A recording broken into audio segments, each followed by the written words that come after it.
ہمارے کلچر میں joint family system بھی ہے، تو اس میں پردے کا خیال کیسے رکھیں؟ اور یہ بھی بتائیے گا کہ چچی اور بھابھی وغیرہ سے بھی پردہ ضروری ہے؟ پاکستان غریب ملکوں میں شمار ہوتا ہے نا، تو جوائنٹ فیملی تو ہوتی، اور بچوں کی شادی کرتے ہیں تو نیا گھر کہاں سے لائیں، تو ساتھ ہی وہ ایک کمرہ مختص کر دیتے ہیں. تو اب یہ جوائنٹ فیملی درست تو ہے.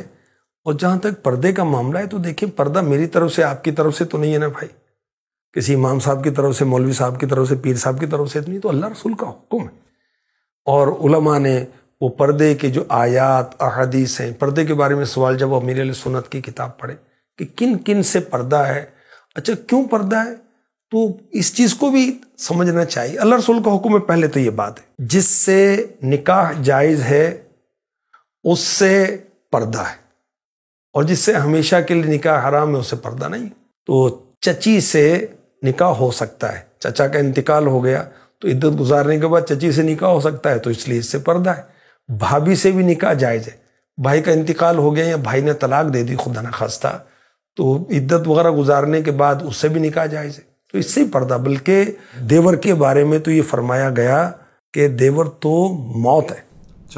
ہاں جی، یہاں گناہ کا خطرہ زیادہ ہے، اور توبہ استغفر اللہ، وہ شرم آتی زبان پر، بات ہمت نہیں پڑتی.